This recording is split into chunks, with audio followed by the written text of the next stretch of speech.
Father's Day turns 110 years old today. A very special day for me because even though I didn't get to know my dad, he is the reason I am Miss Sunshine, spreading sunshine and shining a light. My dad is my inspiration.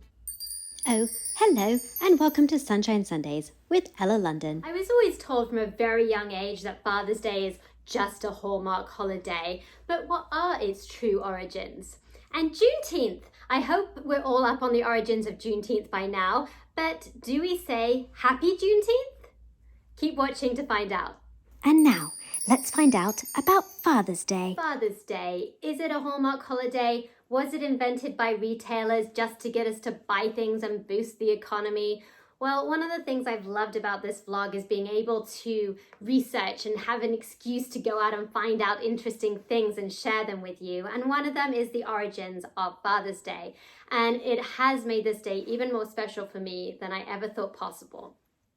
So there was this lady in the early 1900s and she was listening to a Mother's Day sermon and thought to herself, you know, I want a day to celebrate my dad. He was a single dad. He raised me and my 5 siblings, and I want a day to say thank you and recognize the work and what he has brought to our family.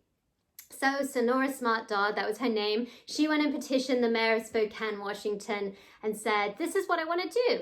Well, it took 2 years, but on June 19th, 1910, they celebrated the first Father's Day. And what's even more special with that is that it was June 19th, which is Juneteenth. And her dad was a Civil War vet, and he was 19 years old. He fought to end slavery.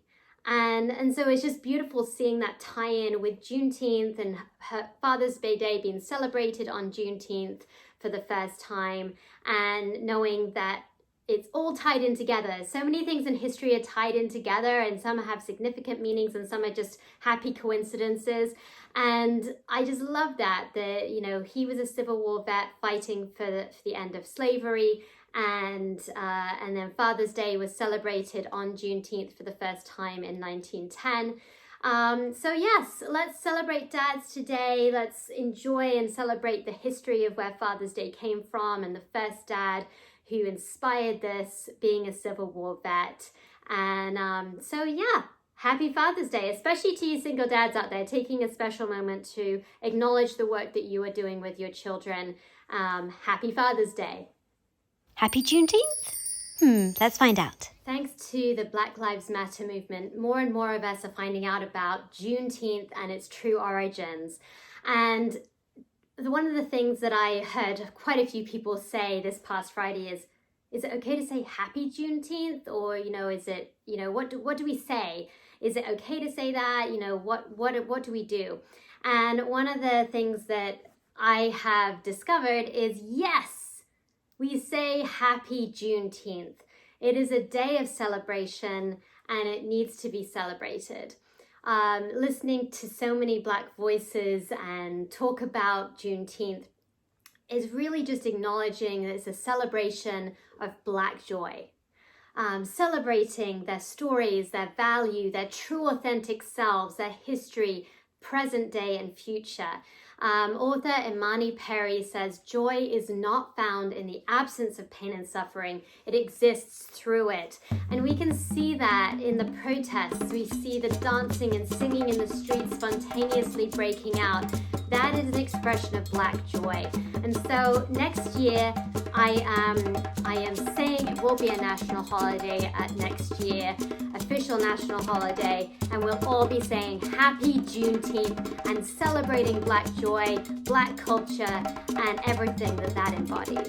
I've put down a link in the description for all sorts of amazing articles and videos about Black joy, and I invite you to go and just let it sink in, enjoy it, embrace it, and bring it as part of your journey to celebrate Black joy. And now, it's time for Gratitude Corner. Gratitude. I know I've taken over Gratitude Corner again and sharing my gratitudes. Don't worry, I will get back to sharing your videos. Please send them in. Those 15, 20, 25 seconds of gratitude really do warm my heart, and I will be sharing them soon. I've just been so grateful and wanted to share that gratitude with you all. I think my biggest gratitude this week has been for the reminders from so many voices online and the people that I speak to while walking my puppy Hurley, is that anti-racism isn't a movement.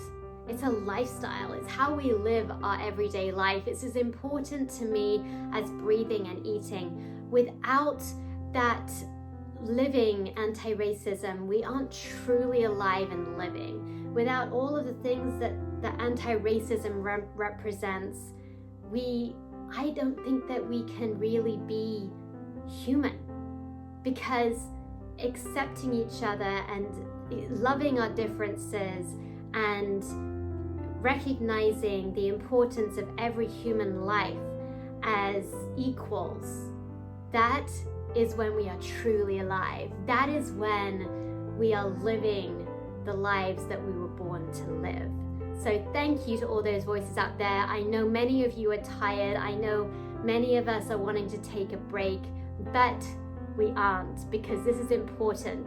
And I am grateful for you, and I am grateful for what you are doing. Keep it up. I love you. Thank you. My birthday is in a couple of weeks, and I immediately thought, ooh, for my birthday, I would love more YouTube subscribers. And so if you look right above here, above these beautiful flowers, you should see my face, and you can tap or click that and subscribe to my channel. And if you share my video, you can also encourage other people to subscribe. And so let's make my birthday even more sunshiny by subscribing and sharing. I love you all. Until next week, sunshine.